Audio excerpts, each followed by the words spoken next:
Hello everyone and now welcome to a matchup between XlorD versus SPX Foggy. This is taken from Dreamhack. EU, let's have a great time. I don't know what other maps they did use, and that's not yet.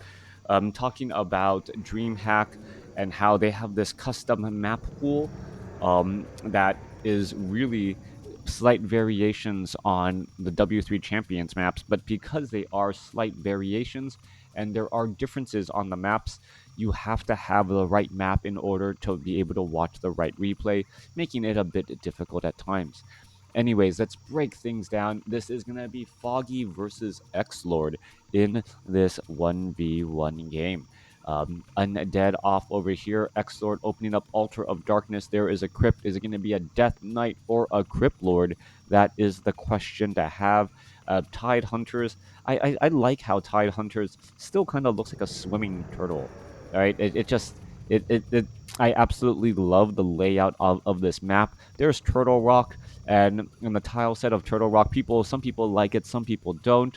This is kind of a swampier version of Turtle Rock, but here in my mind, I see like here is a turtle's head. Here are his little wing arms. Here are his back feet in the middle of a swim, and there's the little tail right there, and everything else. This little circle here is just an imprinted shell. I don't know if you guys see it. If you guys see the design, let me know. If you guys don't see the design and think I'm just absolutely crazy, well, I do have children and I need to be able to interpret their art very often. Anyways, I love that there are 5 unique creep camps through the middle, the turtle's spine. Yep. I like that. I like a little bit. Synergy is good, but then uniqueness in down the middle is also very important as well. Making sure that there's just points of interest on the map. That's really what I want to call them, points of interest, and having equal points of interest all across the map is really makes for a rather boring situations where you can creep your creep and I'll creep my creep, as opposed to, well, I want this particular creep, and because I have a specific style of creep pattern, and creeping it's easier because of the armor types, and well, then you can also punish your opponent if you know that they are trying to go for that creep pattern a little bit earlier. Keeper the Grove now off to the north here. Gonna get nope. It looked like he was trying to get an entangle off onto that acolyte there. Are we gonna see an entangle? Yes, there we are. Entangled, followed by a couple of hits. I think 3 hits is enough. Doesn't need to get that last hit off, but still finishing off that acolyte there. Making more towards the center once more. Giant sea turtle and a sea turtle. Only 2 creeps here, and they both. Well, the giant sea turtle has that medium armor, making it very easy to try and finish off. However, the Death Knight may have plans to try and steal the item or steal the creep. Unable to do that, as the Death Knight now ventures forth, perhaps trying to put pressure, and now getting some skeletal minion damage, finishing off some of those units. There goes, get some experience, as the units are now walking back again. Death Knight still wandering around here. Tech to tier 2, nearly 40% there. Just started by Foggy, as he has a archer back at home to try and protect things. There's a sapper, or is that a snapper? Saw sapper for a second. A snapper right there, a claw snapper, so to speak, as we're looking at the Keeper of the Grove and archers trying to, well, make a bit of move. Death Knight now making its way over here to the top left, as well as the Keeper of the Grove heading back over here to the bottom right. Coming back through, well, little bit of action coming all the way around. XlorD actually opting to do a little bit of creeping with his ghouls now. Going to be able to easily clear out this forest troll berserker creep camp and finish this off. Does get up to level 2. Meanwhile, we're looking at some Trents and archers doing a little bit more clearing as well. Keeper of the Grove getting that experience from long distance and gonna pick up a Tome of Intelligence +2, getting in that bonus damage as well. And perhaps, well, is he gonna pick it up? No, he's not. All right. Keeper of the Grove really really should pick up that Tome of Intelligence. Extra bit of damage. Is he going to go after it? Oh, no, he's just going to even walk by it. Nope, finally picks it up and may be able to get to level 3 after clearing up the remainder of these, well, all of these units down here. All right, Keeper of the Grove running at level 3, gets up to level 3, now throws down level 2 Entangle onto that Death Knight. Death Knight absorbing quite a bit of damage as the Keeper of the Grove trying to keep up with that Death Knight here. Are we going to see another Entangle? Yes, we are. And, well, forcing a Scroll of Town Portal for 150 mana. And that Death Knight now low on hit points, back at home, needing to heal up. Is he going to try and pick up a Dark Ritual or Sacrificial Dagger? Ritual Dagger. Nope, not doing any of that. All right, we are picking up a Slaughterhouse. Death Knight is hiding on the inside of his own base. Keeper of the Grove trying to keep track of where that Death Knight is. And that Death Knight, while on a Blight, getting in a good amount of heals. All right, in comes the Death Knight coming in from behind. You're trying to get zoned away. The Keeper of the Grove able to keep that unit back as the Ghoul may end up getting taken down, and multiple Entangles just to finish off units as we're looking at damage adding in. All right. In comes a Lich as well. Are we going to see a Death Coil right there? There goes an Entangle onto the Death Knight. Death Knight could get taken down. 1 or 2 more shots should finish it off. And yes, does take it down. Keeper of the Grove finishing off the unit as the Keeper of the Grove now going to Staff of Teleportation back home. Beautifully done by Foggy with that harassment, finishing off 2 ghouls and also finishing off that, more importantly, that Death Knight. Death Knight now getting resurrected. That Scroll of Town Portal replacement also resurrecting that Death Knight, going to really set XlorD back quite a bit. Now, here is the question. How is Foggy going to be following this up? Tree of Life already with Nature's Blessing, looking to set up an expansion here. All right, it looked as though the expansion was partially cleared already, as that Tree of Life going to go ahead and tangle that gold mine and then try to get that economic advantage. Keeper of the Grove still playing a game off to the side here, trying to keep XlorD in his base and keep him in check, even though XlorD has the larger army.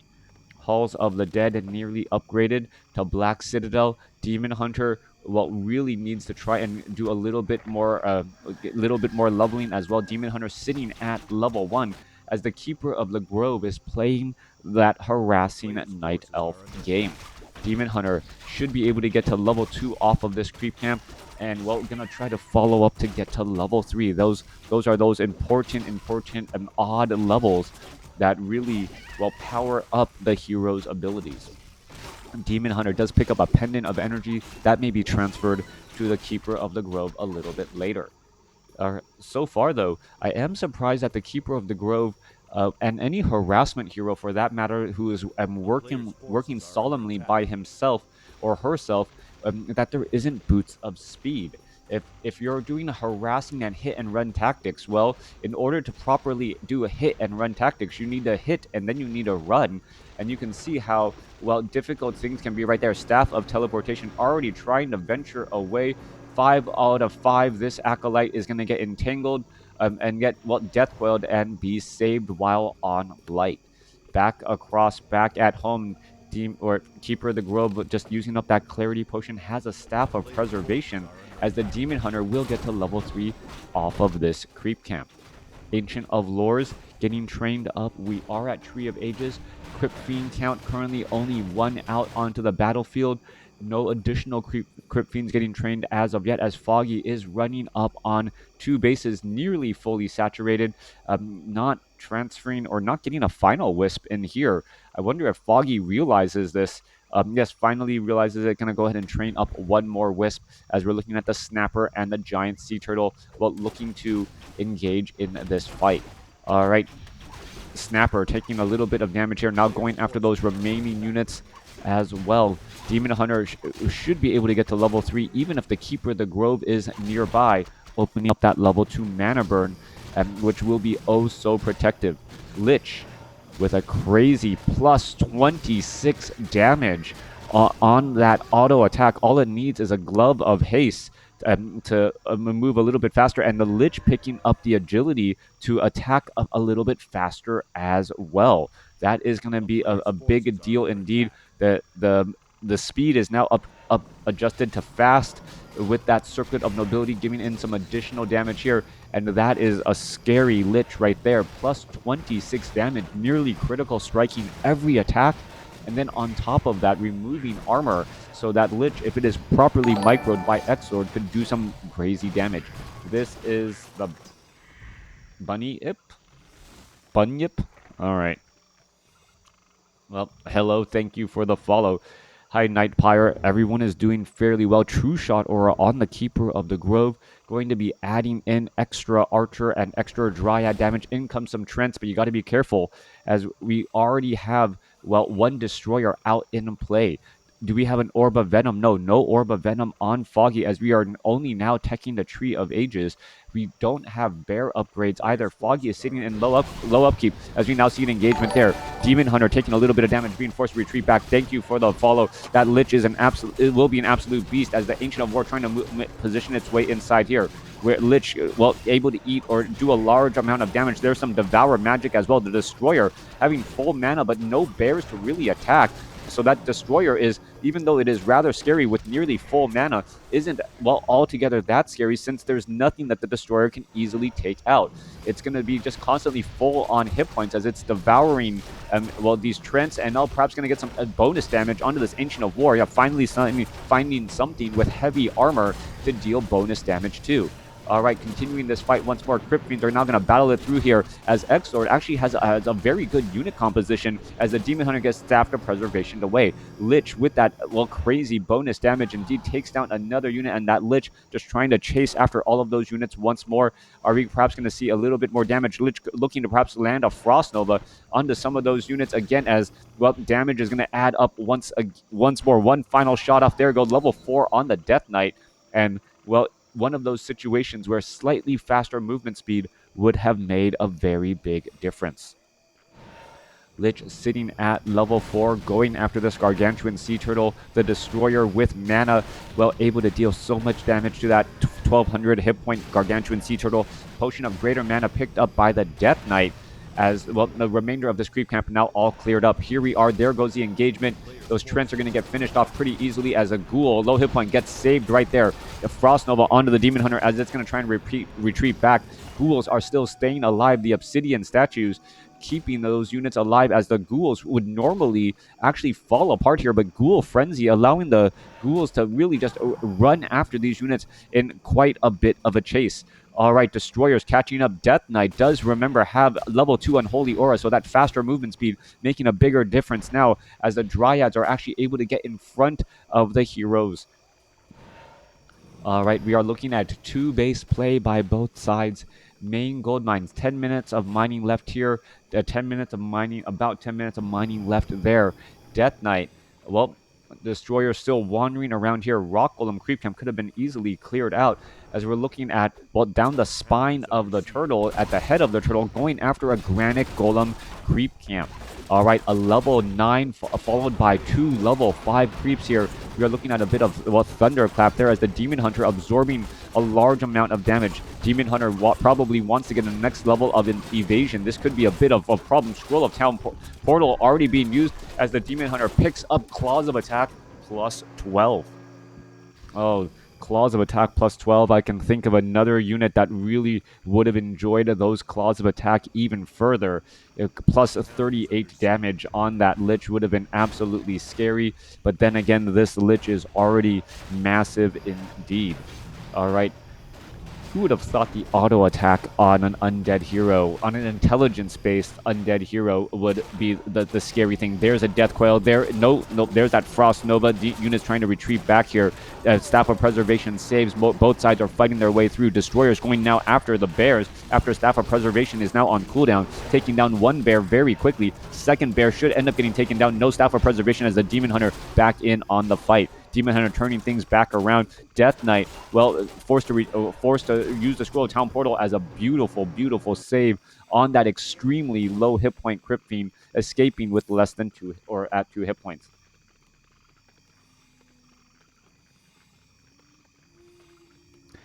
All right, thank you.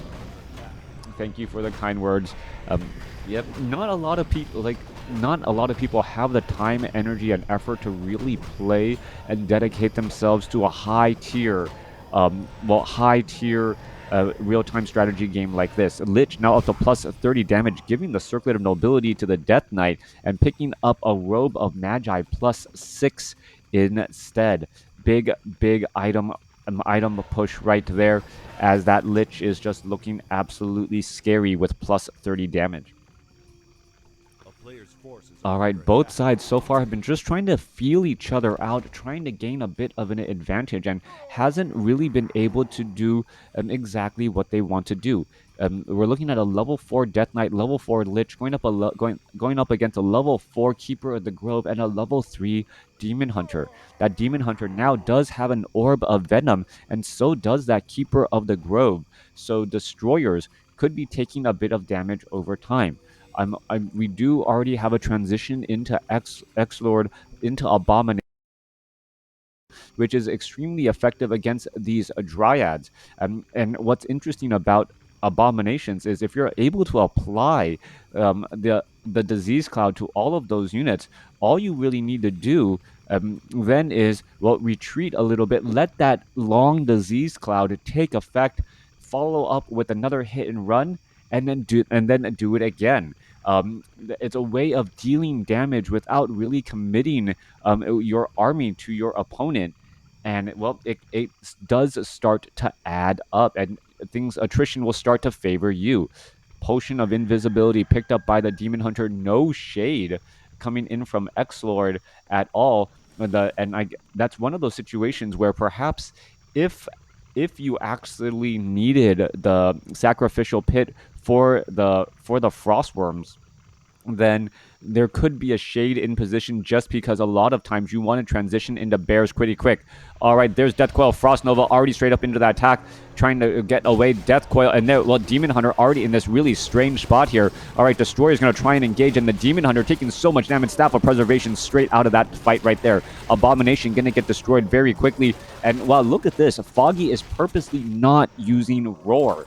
By purposely not using Roar, there is no reason for XlorD to devour magic these Druid of the Claw illusions. They are just illusions right there, and they've even absorbed a bit of mana by taking Frost Nova, and now the bears behind it don't have to worry nearly as much. Beautifully done right there, as Foggy knows, you know what, I don't want to give you a reason to devour magic these Druids of the Claw, and then you're just going to be able to get in more damage as well, especially onto these illusions. All right, there goes the Destroyer. 72 supply compared to 68, still battling it up. Death Knight in a little bit of trouble. Another Destroyer gets taken down. XlorD could be in a bit of trouble here. Does have a Mana Stone. Is he going to use it to try and take down more of these units here? Death Coil saves the Lich, as we're looking at more Focus Fire, and that Druid of the Claw, you're just taking that damage so quickly, but a Staff of Frustration living up to its name again.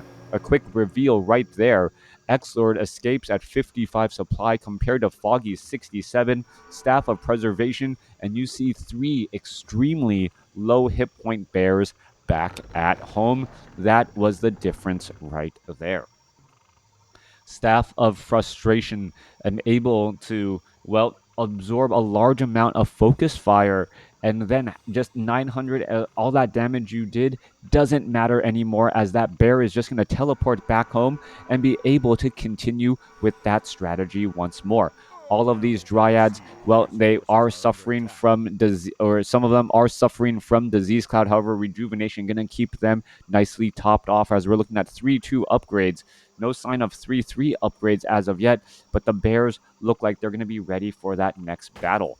All right, Moonwell, taking a little bit of damage here. Demon Hunter may, well, come back around the corner, trying to put pressure. Keeper of the Grove is going to entangle. Nope, unable to get that final entangle off. Demon Hunter sitting at level 4, wanting to finish off these last couple of Murlocs, perhaps get closer to level 5. Thanks, Metaphysics, for the thought. I think I'm going to take the time to make sure my kids are ready for school. Yesterday, they kind of got off task, and well, there was a lot of yelling in the Crota household. And well, yeah. So, thank you, though. Thank you. Tree of Life now on the way, moving on out. A little skink. I don't know what is a skink. I don't know. If, I'm probably sure there's some WarCraft lore guy out there going, how can you not know what a skink is? They're all over the barrens and right or something like that. Probably a roar. Yeah, it turned into a bear. Had a roar. Turned into a druid of the claw. Had to roar. All right.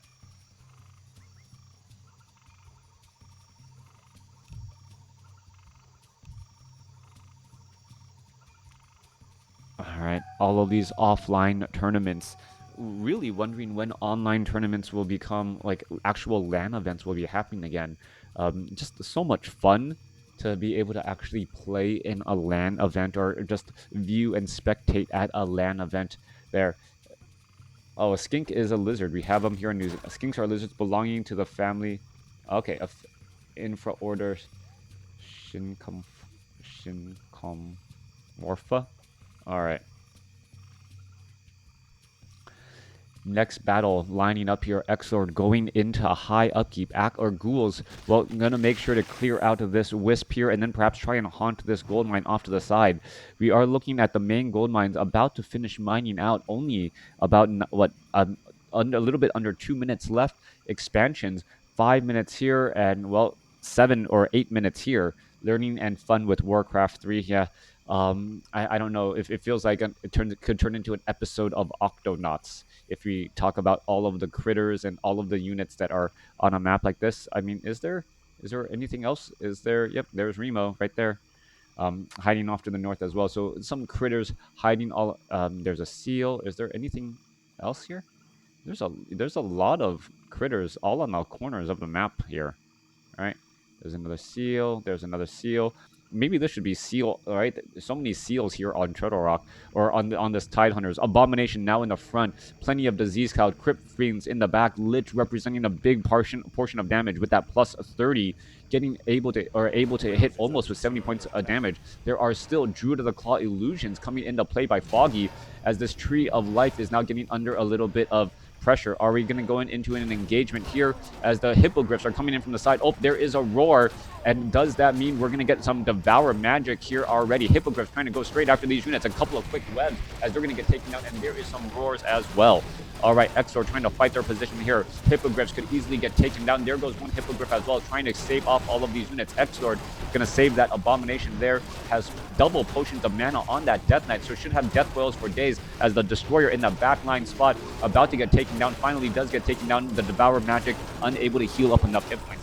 86 supply compared to 81. Both sides fighting their way through. Level 5 now on the Demon Hunter. Level 3 mana burn now online, removing a lot of mana from that Death Knight as he's trying to retreat back. Death Knight has his eyes set on the Lich. Gets another mana burn in there as well as we're still fighting their way through positioning. 72 supply compared to 61. Foggy's Demon Hunter doing a lot of work here as the Frost Nova finishes off a retreating bear. Low hit point Destroyer getting taken down as well as the Orb of Venom allowing the Demon Hunter to get that air damage in. Death Knight now sitting at level, Keeper of the Grove now sitting at level 6, and we could have Tranquility brought online here to save up some of those units as we see a mana burn almost finishing off a Death Knight. Death Knight now trying to retreat back here. Dryads coming in, perhaps going to get a little bit of slow damage across all of these remaining units as well. Dryads going after an Abomination. Meanwhile, there was a Dark Ritual here. Dryad trying to finish off this Abomination. Abomination down to 128 hit points. It looks like it will get finished off. 1 or 2 more shots are all that is needed. Down to 2 hit points. It does get taken down. Foggy smelling like a rose here, or I guess a tropical flower here on Tide Hunters. Keeper of the Grove also having level 3 Thorns. Level 3 Thorns aura. Oh, I did not notice that retrain. Foggy transitioned into level 3 Thorns aura, and that is why the Abominations just simply fell apart and the Ghouls fell apart that quickly. That entire front line baiting in that damage, and also the Illusions also have Thorns aura as well. So if the illusions are benefiting from that, then, well, the illusions are actually dealing... Do the illusions actually deal damage in that situation? All right, Tranquility now coming online. Can it continue to try and heal? Is that bear? Yes, Staff of Preservation going to save as we're trying to make our way back off to the north. Units are going to head off to the north right there. Tranquility healing up again. Tomorrow there's a Rock tournament with pro players. Rock and If you want to spec or play, you can, if you find the info. Tomorrow, I am celebrating. My oldest daughter is having a birthday party, so I will not have time to set aside here. XlorD now trying to use a potion of lesser invulnerability, trying to get away. Demon Hunter heading back off to the north as we're looking as the Death Knight trying to make its way back again. Lich, XlorD trying to hold on to this, but this is not going to work out well. The Death Knight, trying to fight its way through, gets entangled again. XlorD gonna, almost lose that Death Knight, but that was the end of the game there. That sudden shift from Entangle and Treants into Thorn's aura was absolutely brilliant. Like you used to male voice of rock like old times. Thank you, Andrew Skirts. First, I will say, yeah, I understand why you need to do as casting full time if you really want to be part of the community. I don't have like 4 to 6 hours to set aside unless it's for work. But yeah, it would be great. I think Lotto was like, yeah, like how do you do it? I'm like, well, I get 1 hour a day, so make it good. Anyways, recapping that game, Night Elf versus Undead. The shift from Entangle and Trance into Thorn's Aura is absolutely brilliant, especially since once destroyers are out in the game, it almost feels like the Keeper of the Grove loses all of his effectiveness. Well, all of a sudden you have a Thorn's Aura in play, and Thorn's Aura, counteracts melee damage. So even your hippogriffs, if your opponent tries to go gargoyles to counter them, even your hippogriffs will benefit from Thorn's Aura as well. The illusions on those bears coupled with Thorn's aura, if I think if you go back and study the replay, if you're looking for the replay, link to it in the description if you're watching on YouTube. If you study the replay, you will see that the ghouls are actually taking a lot of damage themselves as they're trying to attack against those bears. And it's a great counter to ghoul frenzy as the Thorns aura is reflecting back some of that damage. Overall, a great game. I hope you guys enjoyed it. I hope you guys you learned something. And let me know in the comments below if you're trying to come up with new strategies in the Night Elf versus Undead matchup, whether or not you think Thorn's Aura works well for the Keeper of the Grove to transition to.